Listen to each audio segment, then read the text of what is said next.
Question and answer, कुछ queries हैं जो कि काफ़ी लोग यहाँ पे पूछते रहते हैं डिमांड और सप्लाई में। सो उसी क्वेरीज को, उन्हीं क्वेरीज को जो भी एक सर्टेन लोगों ने एक ही चीज़ को यहाँ पे पूछा है, उन कुछ क्वेरीज को मैं यहाँ पे उठा के ला रहा हूँ। आज से जो है तो वीक में एक वीडियो आएगी यहाँ पे क्वेश्चन एंड आंसर की। सो जो भी आपके मन में डाउट हो यहाँ पे आप मेरे कमेंट सेक्शन में डाल दिया करो, एंड उसके ऊपर उसके बिहाफ में मैं यहाँ पे हफ्ते में वीक में एक वीडियो डालूंगा क्वेश्चन एंड आंसर की। सो आज की कुछ क्वेरीज उठाते हैं एंड उनका आंसर देते हैं, उनको एक्सप्लेन करते हैं डिटेल में, उनका डाउट क्लियर करते हैं। सो पहली क्वेरीज ये है कि सर कहीं की भी सप्लाई या फिर डिमांड उठाकर लगा देना, ऐसा एमएमसी में काफ़ी बार देखा है, प्लीज़ वो कैसे लगती है, please explain. So in that case bro, क्या होता है जब हमारे पास स्ट्रक्चर शिफ्ट होता है तो वो कहीं का भी, जैसे मान लो यहाँ पे स्ट्रक्चर शिफ्ट मैं कैसे आपको दिखा सकता हूँ। हाँ चलिए, जैसे ये है, ये इसका स्ट्रक्चर ऐसा है, ठीक है, इसका स्ट्रक्चर ऐसा है, इसका स्ट्रक्चर ऐसा है। सो अब क्या है ना मार्केट में कि ये जो स्ट्रक्चर है एज अ रिसेंट की सप्लाई भी है, स्ट्रक्चर भी है। ये स्ट्रक्चर यहाँ पे आके लग सकता है एज अ 3x है, या आई थिंक यहाँ पे 4x है। उसके अकॉर्डिंग अगर आप देखोगे ध्यान से तो ये जो डिमांड है ना वो ही मार्केट ने यहाँ पे दी है एंड देन फिर कंसोलिडेट की है। अब मैं इसको मेज़र करके दिखाता हूँ आपको। जो ये जो डिमांड है रिसेंट की सप्लाई के पीछे की डिमांड है, वो मार्केट ने कुछ ऐसे वे में यहाँ पे दिया है, जस्ट ये, एंड मार्केट ने यहाँ से फिर साइडवेज होना स्टार्ट किया है। छोटी सप्लाई यहाँ पे फेंकी है मार्केट ने, एंड फिर इस सप्लाई को आगे जाके यहाँ पे एज अ डंप किया है मार्केट ने। देन इसके बाद जो है तो फिर ये जो डिमांड है, इस डिमांड का सिलसिला आगे यहाँ पे कंटिन्यू है, जो ये डिमांड देख रहे हो आप, ठीक है। अब देखिए यहाँ पे जैसे डिमांड गई, यहाँ पे मार्केट यहाँ पे रिजेक्ट होने लगी, क्योंकि यहाँ पे एक रेजिस्टेंस भी है। अब यहाँ पे ट्रेड लेने का लॉजिक है सिंपल सा, यहाँ पे ट्रेड ले सकते हैं आप एज अ रेजिस्टेंस के बेस पे, आप यहाँ पे शॉर्ट कर सकते हैं, क्योंकि आपके यहाँ पे डिमांड की केएफएल कंप्लीट है, रेजिस्टेंस है, आपके पास एक कंक्रीट रीजन है। बट अगर आपको बहुत ही यहाँ पे कंफर्मेशन चाहिए, आपको यहाँ पे रुकना पड़ेगा फॉर बेरिश पेयर बनने का, देन उसके बाद यहाँ से मार्केट को आप शॉर्ट कर सकते हैं। Got it. सो हाँ, बात कर रहा था मैं यहाँ पे स्ट्रक्चर शिफ्ट की। आप कहीं की भी डिमांड, कहीं की सप्लाई उठा के लगा सकते हो, किस रीजन में, सिर्फ और सिर्फ एक ही रीजन में, वो है स्ट्रक्चर शिफ्ट। स्ट्रक्चर शिफ्ट होता क्या है बेसिकली दोस्तों, मार्केट का जो भी स्ट्रक्चर रहता है, चलो मान लो मार्केट यहाँ पे ऐसे फॉल हुई है, ठीक है। अब ये स्ट्रक्चर जब आगे कहीं आएगा, इसके जो पीछे की डिमांड होगी वो हमको क्या मिलती है, इन दैट केस हमको यहाँ पे 100% मिलती है गारंटेड। 95% केस में क्या होता है, यहाँ पे हमको 100% गारंटेड मिलती है। 5% केस ऐसे होते हैं जिसमें हमको कभी कभार 50% मिलती है, वहाँ से मार्केट रिवर्स हो जाती है। बात आई समझ में। अब मैं आपको यहाँ पे structure shift live example, live market चल रहा है अभी सोलाना 245.69 रुपीज़ पे, ठीक है, सॉरी डॉलर में। तो मैं आपके लिए यहाँ पे लाइव देखता हूँ, यहाँ पे कहीं पे मिलता है मेरे को स्ट्रक्चर शिफ्ट, ठीक है, प्रॉपर एक वे में। देखिए जो ये सप्लाई है वो सेम एज यहाँ पे है। क्यों है? क्योंकि अगर आप इसका ध्यान से पैटर्न देखोगे, ये ऐसे ही आई है, ये भी ऐसे ही आई है, ठीक है ना। ये यहाँ पे जाके ऐसे फॉर्म में सप्लाई नहीं फेंकी है, सेम एज मार्केट ने कैसा फेंका है, ये सेम एज यहाँ पे ऐसा फेंका है। अब देखिए यहाँ पे स्ट्रक्चर शिफ्ट अगर आपको यहाँ पे ढूंढना है तो आप ढूंढ सकते हैं, बट ऐसा कोई वो नहीं है, क्योंकि ये जो सप्लाई है वो रिसेंट की ही सप्लाई है। ये जो सप्लाई है यहाँ पे एज अ 4x या 5x आई, देन उसके बाद जो ये डिमांड है मार्केट ने यहाँ पे एज अ 2x दिया है। बट आपको एक कंक्रीट रीजन चाहिए, आपको एक ट्रेड मारना है on the basis of structure shift, क्योंकि आपको पता है यहाँ पे डिमांड जो है 100% मिलेगी। तो मैं यहाँ पे क्या करता हूँ, यहाँ पे स्ट्रक्चर शिफ्ट लगाता हूँ। अगर मार्केट यहाँ पे कंप्लीट करती है, यहाँ पे मैं ट्रेड डालता हूँ लॉन्ग साइड का अकॉर्डिंग टू ये डिमांड के अकॉर्डिंग, ठीक है। सो आपके उस केस में क्या है, यहाँ पे प्रॉफिट हो जाएगा। क्यों हो जाएगा? क्योंकि अगर आप ध्यान से देखोगे जो सप्लाई की केएफएल है, स्ट्रक्चर शिफ्ट के बेसिस पे हमने इसको मेजर किया है, जस्ट कुछ ऐसे वे में ही है यहाँ पे, ठीक है। यहाँ पे अगर ध्यान से देखेंगे, ये जो 15 पॉइंट का रिवर्सल जोन है, अकॉर्डिंग टू दिस मार्केट ने यहीं से जस्ट घूम गई है। अब उसके पीछे की जो डिमांड आप लगाओगे ना, ये जो डिमांड है आपके पास रिसेंट की डिमांड है, मतलब रिसेंट कहना चाहिए स्ट्रक्चर शिफ्ट के पीछे की डिमांड। ये जो हमारे पास डिमांड है, मार्केट ने एज यहाँ पे 2x दिया है, जस्ट कुछ ऐसे वे में है। अब मैं इसका 15 पॉइंट का रिवर्सल जोन लगाऊंगा तो कैसे लगाऊंगा, जो ये है राइट कॉर्नर पे आपको दिख रहा होगा 248.78 से यहाँ से 0.15 डॉलर अगर माइनस करेंगे हम, सो यहाँ पे हमारे पास आता है 63, ठीक है। 63 पे अगर हम यहाँ पे लगाएंगे, ये देखिए यहाँ पे 63 एक्चुअल है, 248.63 राइट कॉर्नर पे देख सकते हैं आप। परफेक्ट मार्केट जस्ट यहीं से फॉल हुई है after completing this demand, 2x demand. इसको हम बेच डिमांड भी कह सकते हैं। क्यों? क्योंकि मार्केट जब इसको एज 2x की है, फिर यहाँ से छोटी सप्लाई दिया, फिर यही सप्लाई को यहाँ पे देकर ये डिमांड यहाँ पे फिर से 50% करी, देन फिर से सप्लाई आई, फिर मार्केट ने यहाँ पे जाकर कंप्लीट करके देन यहाँ से फॉल की है। समझ गए गाइस? चलिए, आई होप ये क्वेरी आपको यहाँ पे सॉल्व हो गई होगी कि हम कहीं की भी सप्लाई और डिमांड कैसे उठा सकते हैं, किस केस में उठा सकते हैं। वो सिर्फ एक केस होता है, वो है स्ट्रक्चर शिफ्ट। अनदर वे में आप नहीं यूज़ कर सकते, आपको रिसेंट की डिमांड या फिर सप्लाई ही यूज़ करनी है, ठीक है। बट मैं एक चीज़ और कहना चाहता हूँ, यहाँ पे जब कंसोलिडेट करती है मार्केट, जब यहाँ पे छोटी छोटी कैंडल्स बनाती है, उस टाइम पे आप ट्रेड ना करो तो ही बेहतर है, क्योंकि आपका दिमाग यहाँ पे फ्रस्ट्रेट हो जाएगा, ठीक है। मैं यहाँ पे कहीं ना कहीं थोड़ी अपर लेवल में हूँ सप्लाई डिमांड मेजर करने में, तो मैं तो यहाँ पे देख लूँगा कहाँ की सप्लाई कहाँ आ रही है, कहाँ की डिमांड कहाँ आ रही है, बट आप यहाँ पे फ्रस्ट्रेट हो जाओगे। सो आई होप यहाँ पे आप कुछ टाइम बाद यहाँ पे मेजर करना स्टार्ट करो, जब मार्केट कंसोलिडेट करती है, यानी मार्केट में वॉल्यूम नहीं रहता। बेसिकली वॉल्यूम कब नहीं रहता? सैटरडे और संडे को वॉल्यूम नहीं रहता। सो कैंडल यहाँ पे छोटी छोटी फॉर्म होती हैं और लगातार होती, कंसोलिडेट करते हुए होती हैं, ठीक है। अब चलिए यहाँ पे कुछ दूसरे क्वेश्चन उठाते हैं। भाई का क्लियर हो चुका है आई थिंक। यहाँ पे भाई 1.10 risk reward ratio and 1.20 risk reward ratio जैसे लंबा मूव कैप्चर करने के लिए क्या तरीका है एमएमसी में? सो एक ही तरीका है। यहाँ पे आपको क्या यूज़ करना है? बड़े टाइम फ्रेम का।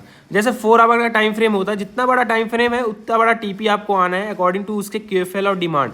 अब जैसे देखिए यहाँ पे फॉर एग्जाम्पल, यहाँ पे एक मैंने डिमांड लगाई थी, कल की वीडियो जो मैंने पोस्ट की थी उसके अकॉर्डिंग यहाँ पे लगाई थी, ठीक है। अब ये बड़ा टाइम फ्रेम का लॉजिक क्या है ना, जैसे गाइज यहाँ पे एक डब्ल्यू पैटर्न फॉर्म हुआ है, अगर आप ध्यान से देखोगे ये इसका हाई है, ये इसका लो है, ये इसका 50% एरिया है एंड ये इसका सेम लो है, ठीक है ना, सेम लो, एंड देन मार्केट ने यहाँ पे ऐसा मूव किया है। सो ये हमारे पास क्या है? W pattern. आपको एसआर इंटरचेंज पे अगर यहाँ पे ट्रेड करना होता है, यहाँ पे एसआर इंटरचेंज पे आप ट्रेड कर सकते थे, एज मार्केट ने जैसे एसआर इंटरचेंज पे आई है, ठीक है, यहाँ पे पंच किया है, देन मार्केट ऊपर बूम की है। अब आप यहाँ पे डिमांड के हिसाब से मैंने आपको बता रखा है कि डब्ल्यू की डिमांड जो होती है वो रिसेंट की होती है, जस्ट ये ही है, ये डिमांड जो मैंने ऑलरेडी यहाँ पे लगा रखी है, जो डिमांड आपको दिख रही है ये लगा रखी है मैंने यहाँ पे, मार्केट ने इसको देते देते अब इसकी जो डिमांड की कैफेल है वो 256 पे जाके एंड हो रही है। अब ये डिमांड मैंने इतना एक्स क्यों किया है, इसके पीछे भी एक रीज़न है, बिहाइंड इट रीज़न, क्योंकि अगर डिमांड ये है सो मुझको जो ये सप्लाई है, रिसेंट की सप्लाई है, वो एटलीस्ट 50% किसी एरिए पे चाहिए, ठीक है। भले मार्केट यहाँ पे आके फॉल करती इसके अकॉर्डिंग 50%, ठीक है। सो ये जो डिमांड की केफएल है वो एलिमिनेट हो जाती है, यानी डिमांड आने के बाद 50% मार्केट ने सप्लाई फेंक दी है। So on the basis of this हम यहाँ पे क्या करते हैं कि सप्लाई आ गई, चलो डिमांड आई, डब्ल्यू पैटर्न का मैंने डिमांड लगाया, 1x हुई, 2x हुई, 3x में क्या हुआ, मार्केट रुक गया वहाँ पे एंड देन फॉल कर दिया अकॉर्डिंग टू जहाँ से मैंने डिमांड उठाई थी उसके पीछे की सप्लाई के अकॉर्डिंग 50%। तो यहाँ पे डिमांड एलिमिनेट हो चुकी है, एलिमिनेट मतलब कहना चाहिए यहाँ पे डिमांड खत्म हो गई, ठीक है, क्योंकि मार्केट ने 50% सप्लाई फेंक चुका है उसके पीछे की, ठीक है। सो बड़े टाइम फ्रेम पे जब आप ट्रेड करोगे यहाँ पे तो आपको एक बड़ा टीपी यहाँ पे मिलने का वो है, बट यहाँ पे आपका एसएल भी लंबा होना चाहिए। उसके लिए आप क्या कर सकते हैं, आप कम लेवरेज पे ट्रेड करो, आपकी क्वांटिटी हैवी रखो, ठीक है। यहाँ पे आप क्या कर सकते हो, लॉन्ग की तरफ जब आप बैठो तो क्वांटिटी हैवी रख लो, कोई दिक्कत वाली बात नहीं है। आप यहाँ पे लेवरेज 2x या फिर 3x लेके बैठ जाओ, ठीक है। आपको यहाँ पे आपकी डिमांड मिलना तय है अगर आपने एक्यूरेट एनालिसिस यहाँ पे की है, मेजर यहाँ पे क्यूएफएल एक्यूरेट किया है। सो एक ये ट्रेड लॉजिक है, आप यहाँ पे कम लेवरेज के साथ हैवी क्वांटिटी पंच कर सकते हो on the basis of trade लंबे टाइम फ्रेम, वो एंड वो मिल जाएगा आपको, कोई इसमें दिक्कत वाली बात नहीं है, ठीक है। अब और कुछ क्यूरीज उठाते हैं आगे चल के। चलिए यहाँ पे ब्रो आपकी एंट्री की वीडियो अपलोड किया करो, और भाई एक वीक में कितनी एंट्री लेनी चाहिए? सो बेसिकली देखा जाए एक वीक में एंट्री आप पर डे के हिसाब से अगर आप छोटे टाइम फ्रेम पे ट्रेड करते हो तो आप पर डे में 1 या 2 ट्रेड ले सकते हो, बट आप जब बड़े टाइम फ्रेम पे यहाँ पे स्विच करते हो, राइट। सो यहाँ पे अगर देखा जाए बड़े टाइम फ्रेम पे यहाँ पे कैंडल्स जो होती हैं लंबे समय पे फॉर्म होती हैं। सो जैसे मेरा है, मैं यहाँ पे जब ट्रेड करता हूँ एटलीस्ट मेरा जो है हफ्ते में मैं यहाँ पे 3 से 4 ट्रेड करता हूँ, जिसमें से कभी कभार एक आंख में एसएल चला गया, छोटा मोटा एसएल, वो भी कैसा ब्रेक डाउन वाला, बट यहाँ पे 3 जो ट्रेड होती है मेरी परफेक्टली जाती हैं, जो कि एक अच्छा खासा यहाँ पे टीपी देके जाती है। मेरा वीक ऑलरेडी ग्रीन में यहाँ पे कंप्लीट हो जाता है, ठीक है। एंड फिर और क्यूरीज देखते हैं। 535 पर सप्लाई में 1x को ब्रेक किया है तो क्या 2x जाएगा? बिल्कुल जाएगा, बट यहाँ पे क्या देखना है आपको, जैसे यहाँ पे इसको मान लो 1x था, सपोज करिएगा यहाँ पे 1x है, मार्केट ने 1x दिया है। अब यहाँ पे ये जो सप्लाई KFL है परफेक्टली है, इसको मैं यहाँ पे कुछ भी नहीं करना चाहूँगा, ठीक है। अब यहाँ पे इसके डबल करने का रीज़न क्या है, बिहाइंड इट्स रीज़न, क्योंकि अगर आप देखोगे यहाँ पे जो ये कैंडल है, ठीक है, ये W पैटर्न का है ना सप्लाई, सॉरी W पैटर्न की यहाँ पे डिमांड है। सो हमको क्या चाहिए, हमको चाहिए ये सप्लाई जो कि हमको मिली नहीं है। मार्केट ने अगर इसको 1x करोगे, ठीक है, ये 1x की KFL है, अगर मार्केट इस सप्लाई को यहाँ पे एज अ 50% भी दे के ऊपर जाता तो इसको हम 1x पे ही कंप्लीट मानते, बट ऐसा मार्केट ने नहीं किया। मार्केट ने क्या किया, यहाँ पे कुछ टाइम यहाँ पे कंसोलिडेट की, बट एट द एंड क्या है, एक या दो कैंडल बाहर इस लेवल के क्लोज कर दी, यानी इस लेवल को बिना टच किए हुए आपने KFL मेज़र करी है। कैंडल कुछ ऐसे फॉर्म होते हुए जा रही हैं ऊपर, ठीक है, बट कोई एक कैंडल क्या है ऐसे फॉर्म होकर ऐसे फॉर्म हो गई, ठीक है, इस लेवल को टच नहीं की है। So on the basis of this यहाँ पे आप 2x कर सकते हो, कोई बड़ी बात नहीं है, ठीक है। क्योंकि मैं इसलिए कह रहा हूँ क्योंकि कुछ कभी कभी ऐसे केसेस मैंने देखे हैं, एंड मैं हमेशा देखता भी हूँ जब मैं ट्रेड करता हूँ, कि मान लो कैंडल ऐसे फॉर्म होती है, अब एक कैंडल ऐसे फॉर्म होती है उसकी वीक बस टच रहती है इस लेवल से, ठीक है। यहाँ पे कुछ लोग यहाँ पे 2x कर देते हैं, जो कि बहुत ही गलत बात है, क्योंकि आपके लेवल से यहाँ पे टच है, भले उसकी बिक ही है, बिक ही सही, बट यहाँ पे टच है, अगली वाली कैंडल यहाँ पे गिर जाएगी एंड फॉल हो जाएगी, एंड आप यहाँ पे कंफ्यूज हो जाओगे कि मैंने 2x किया बट मेरे को यहाँ पे 2x क्यों नहीं मिला, यहाँ पे मिस डिमांड कर देता हूँ, बट वो मिस डिमांड आपको मिलने ही वाली नहीं है, क्योंकि वहाँ पे आपकी एनालिसिस रॉन्ग हो जाती है, गलत हो जाती है, समझ गए। सो आपको 2x 3x तभी करना है जब आपके लेवल से निकले कोई कैंडल ऐसी हो जो बाहर क्लोज करे विथआउट टच किए हुए, ठीक है। और भी कुछ यहाँ पे क्वेरीज उठाता हूँ मैं। 650 में यहाँ पे हमारे ये भैया वो सप्लाई 50% कंप्लीट होने के बाद डिमांड आया है, फिर सप्लाई में लोग डिमांड के पीछे वाले लेंगे, एक सेकेंड, डिमांड आया है फिर सप्लाई हम लोग डिमांड के पीछे वाले लेंगे ना, हाँ बिल्कुल सही है। देखिए समझिएगा ध्यान से है, चलिए यहाँ पे मार्केट का कुछ ऐसे वे में फॉर्मेशन है,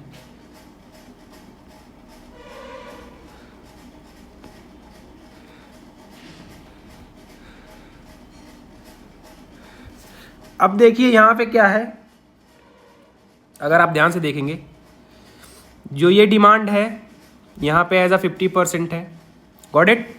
यहाँ पे आपको दिखा मार्केट ने 50% किया एज अ रेजिस्टेंस जोन पे, एंड इसके पीछे की ये डिमांड है, चलिए ठीक है, ये सप्लाई है एंड ये डिमांड है। डिमांड यहाँ पे क्या आई, 50% आई, परफेक्ट। यहाँ पे रेजिस्टेंस था, परफेक्ट।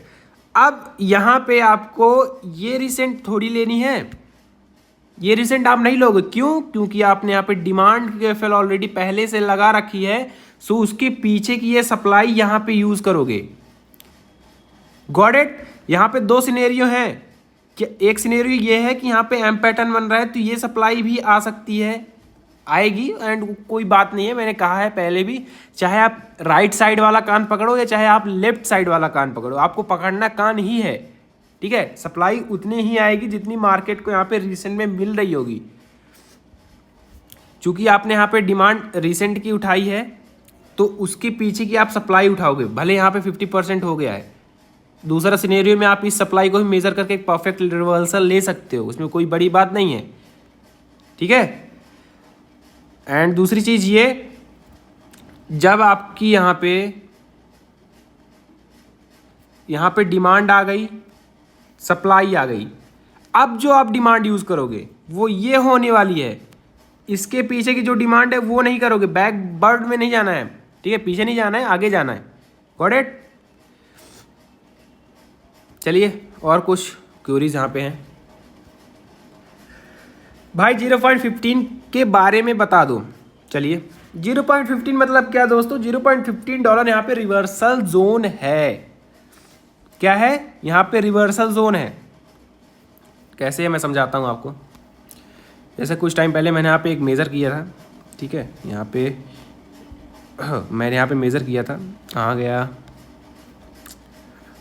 चलिए बिल्कुल सही।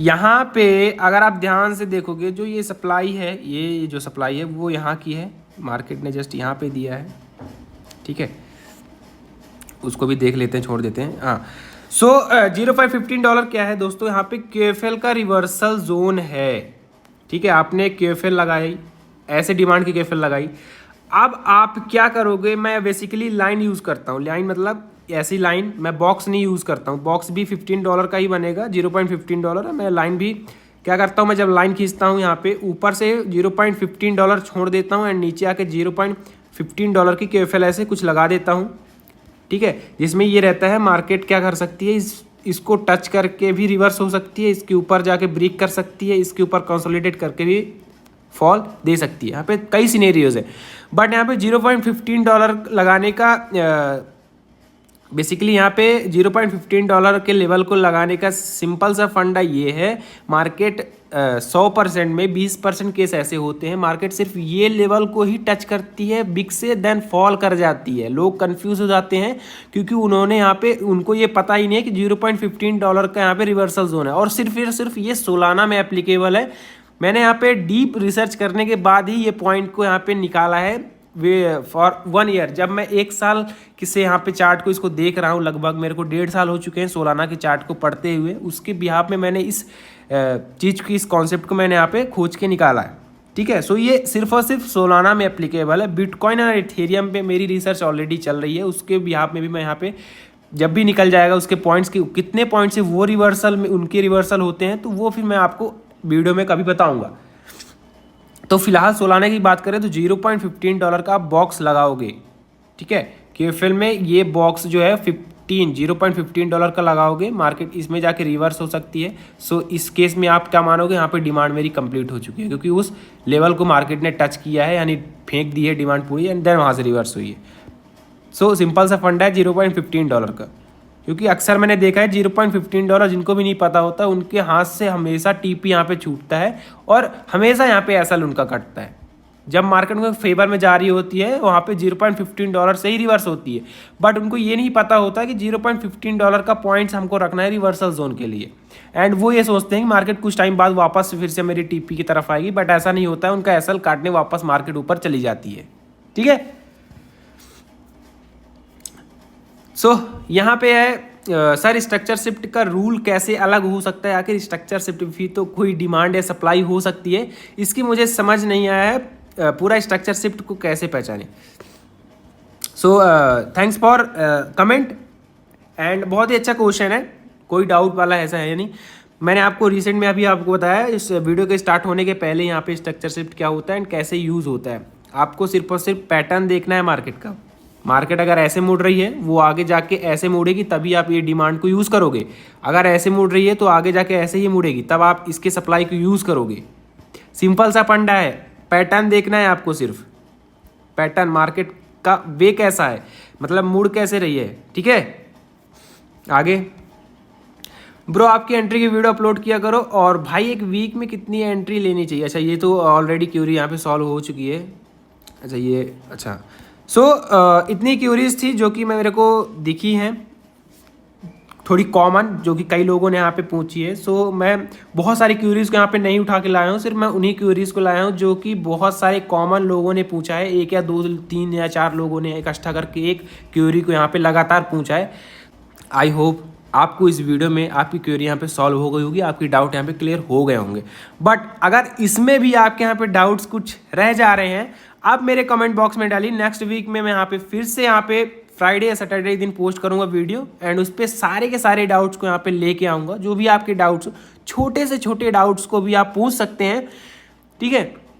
मैं एक नॉर्मल सा मेंटोर हूँ, जो कि मेरे लिए सभी लोग यहाँ पे समान है। मेरे लिए मैटर करता है ये कि मेरे से भी जो नॉलेज यहाँ पे ले रहा है उसके डाउट्स प्रॉपर क्लियर हो, एंड उसको रिजल्ट वहाँ पे अपने मैप में दिखे, मतलब मैप करना चाहिए यहाँ पे चार्ट्स पे दिखे। सो आई होप आपको ये वीडियो में समझ में होगा। हमको मिलते हैं हमको next week next question and answer के साथ, यानी क्वेरीज के साथ। तब तक के लिए जय हिंद, जय भारत।